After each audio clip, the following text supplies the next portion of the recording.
Dans la précédente vidéo, on se rapprochait de la presqu'île de Sveti Stefan avant de se décider à faire le tour complet du Monténégro. On commençait par le parc national du Lovćen qui offre une vue incroyable sur les Bouches de Kotor. On s'aventurait dans une rando aux premiers abords assez simple, sauf que le garde forestier ne nous avait pas prévenu qu'il y avait par endroits encore 50 cm de neige.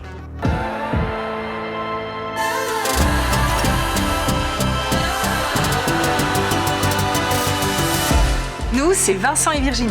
Il y a quelques mois, on a décidé de tout quitter et de vivre notre rêve. Avec nos 3 enfants, Victor, Édouard et Célestine, nous avons pris la route à bord de notre camping-car pour découvrir toutes les splendeurs de notre cher continent européen.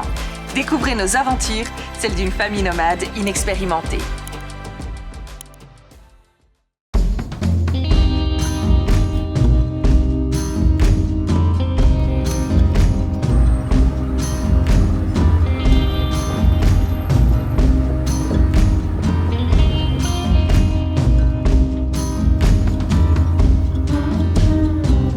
Hello, hello, hello from the other side. Nous sommes dans le petit village de Rijeka au Monténégro, à ne pas confondre avec le village de Rijeka en Croatie. On se baladait tranquillement, on avait préparé notre petit pique-nique, on était au bord de l'eau tranquillement et là nous avons rencontré Jelena. Jelena qui habite ici et qui tient, je pense, un petit genre de restaurant ou quoi que ce soit et qui a une barque qui nous a proposé d'aller gentiment faire un petit tour en barque et nous avons gentiment accepté. C'est ça que nous vous proposons comme image aujourd'hui. On va aller rejoindre le lac Škoder tout au bout du Monténégro. Vraiment, c'est un lac qui est à cheval sur, sur le Monténégro et sur l'Albanie. Et il paraît que c'est super beau, c'est classé, c'est protégé et c'est tout ce qu'on aime.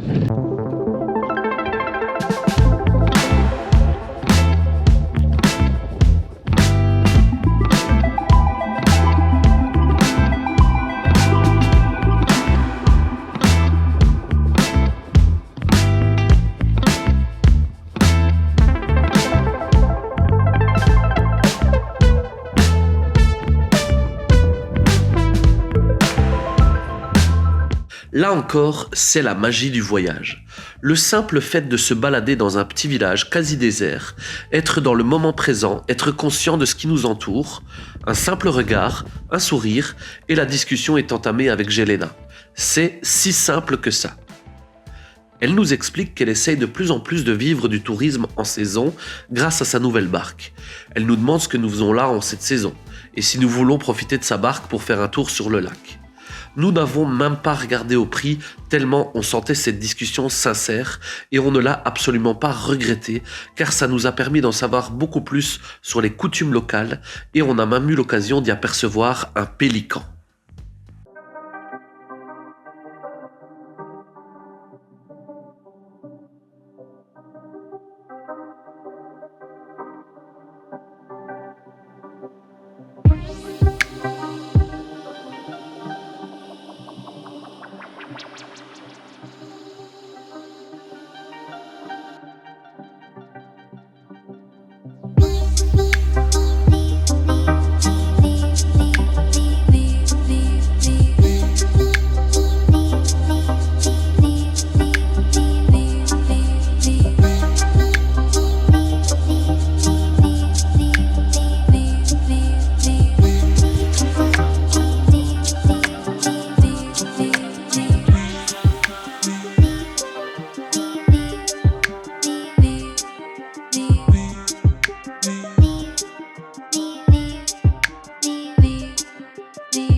It's tea time.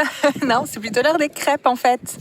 Ah, que c'est agréable d'être là au bord de l'eau et puis de savourer de bonnes petites crêpes. N'est-ce pas les enfants? Oui. Oui. Je sais pas pourquoi je m'en doutais. Comment ça, c'est pas un enfant? Bah oui, bah il dit oui alors que... Après avoir passé une super journée à Rijeka, non, comment c'est? Rijeka. Après avoir passé une magnifique journée à Rijeka et profité de cette superbe balade en bateau, on a repris la route et on se dirige vers un lieu assez connu dans le coin. C'est le Pavlova Viewpoint. C'est apparemment un endroit où on va avoir une vue de dingue sur les méandres de la rivière Rijeka. Et puis on descendra vers un petit village dont je ne me souviens plus le nom.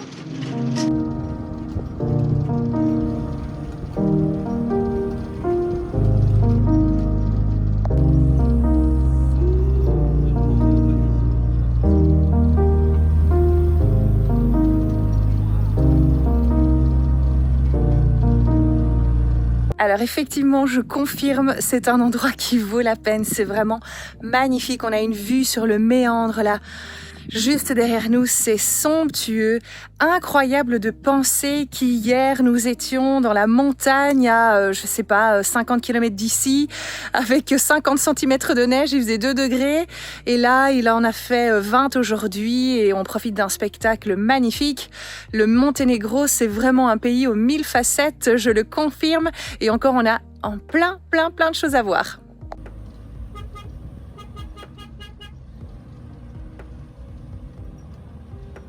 C'est vraiment un endroit magnifique.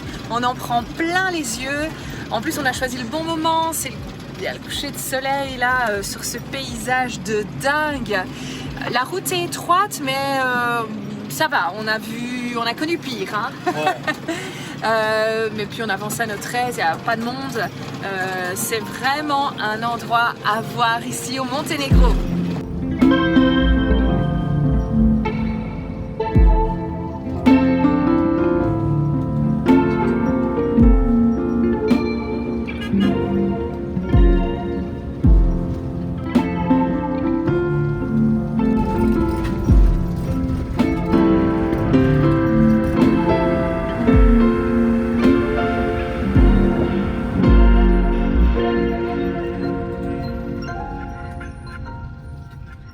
En parlant de route étroite, en voici une qui l'est vraiment.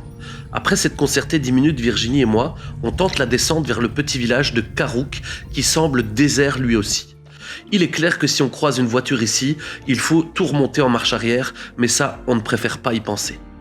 Quelle drôle de sensation que de rentrer dans un si petit village en bord de lac, sans aucun signe de vie humaine apparente. Le nombre de barques flottantes nous fait croire que ce doit être bien plus animé en été. Si on a croisé un petit monsieur qui travaillait sur son toit, on l'avait pas vu, et en fait il nous a dit si vous voulez vraiment aller voir the point de vue, vous devez aller par là et monter en haut du château, enfin ce qui reste du château quoi. Et voilà, je vais vous montrer tout ça.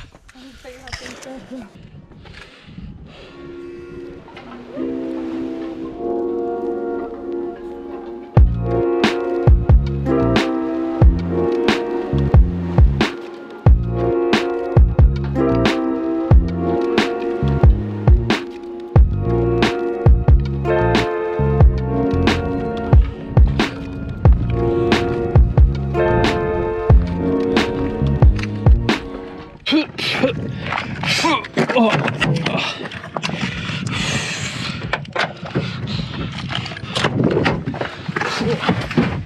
Alors, la vue était magnifique, mais c'était rempli de moustiques. Mais vraiment rempli. Un essaim. Est-ce qu'on dit un essaim de moustiques? On dit un essaim d'abeilles, mais là c'était vraiment exagéré. Des nuées de moustiques autour de nous. Donc voilà, on n'a pas trop traîné. Et les images étaient vraiment fantastiques. Les amis, il faut que je vous raconte une histoire incroyable. Connaissez-vous l'histoire de l'autoroute la plus chère du monde? Elle se passe au Monténégro. Pour augmenter le commerce avec l'Europe, le Monténégro a décidé de construire une autoroute partant du port de Bar jusqu'au nord du pays, à la frontière serbe. Coût estimé des travaux, 1 milliard de dollars. Le Monténégro s'est naturellement tourné vers l'Europe pour ce prêt, et ce prêt lui a gentiment été refusé. Mission failure. Sont donc arrivés les Chinois, et les Chinois, qu'est-ce qu'ils ont fait? Ils ont dit, voici 1 milliard pour construire l'autoroute, mais attention, on va mettre notre petite condition. La première condition, c'est que ce soit les Chinois eux-mêmes qui construisent l'autoroute. C'est pourquoi vous voyez au bord de cette route les maisons avec les toits bleus. Ce sont les logements des familles des Chinois qui sont venus construire cette fameuse autoroute. Aujourd'hui, seulement 40 km de cette autoroute ont été livrés. Et devinez quoi? Le milliard de dollars, il est déjà quasi parti en fumée. Sauf que la Chine, elle a bien mis ses conditions en cas de non-remboursement de la part du Monténégro.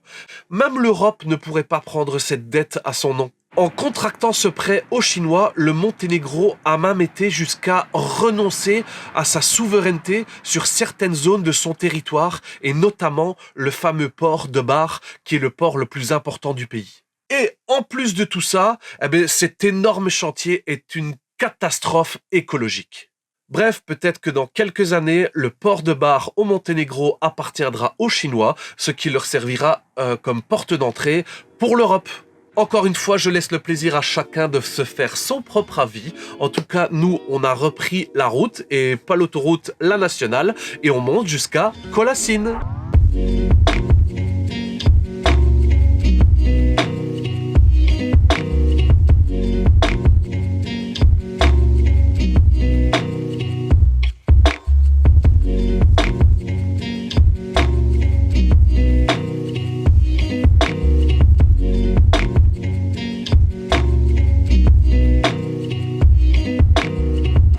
Nous avons passé la nuit ici, sur ce grand terrain herbeux, le long du Tara, la rivière, et en plein milieu des montagnes. On ne voit pas vraiment les montagnes ce matin, on pensait que c'était le brouillard, mais pas du tout. Il y a une fumée assez épaisse qui recouvre tout le paysage alentour. Donc on ne voit pas grand-chose, ça prend un peu à la gorge, on se demande ce qui se passe et on espère qu'il n'y a rien de grave en tout cas, mais c'est assez étrange et interpellant. Donc on va reprendre la route tout à l'heure en espérant qu'on ne se rapproche pas d'un éventuel incendie. Il fait semblant, hein. Il ne faut pas croire qu'il fait ça tous les matins. Là, il va se blesser, il va vraiment se blesser d'ailleurs. Hein. C'est pas bon pour lui. Enfin si, c'est très très bon pour lui, mais bon.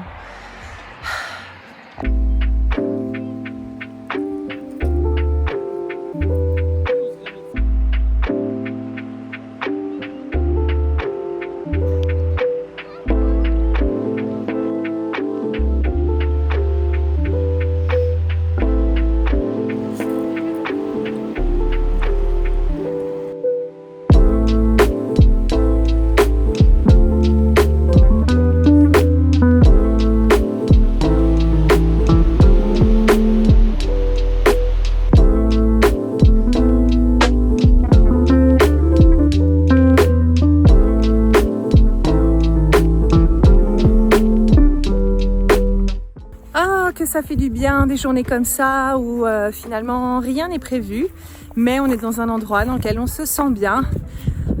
On a glandé, on a profité, on a joué, on a préparé à manger dehors. Super agréable, assez fou ce temps là, il fait très chaud.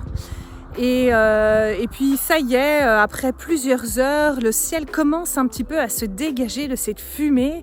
Donc ici derrière, on commence à un peu plus discerner le paysage et les montagnes. Il aura fallu le temps, de l'autre côté c'est encore tout blanc. Je sais pas ce qui se passe là-bas derrière, mais c'est un fameux feu. On voit d'ici hein, les volutes de fumée, mais j'espère que c'est sous contrôle. En tout cas, magnifique journée.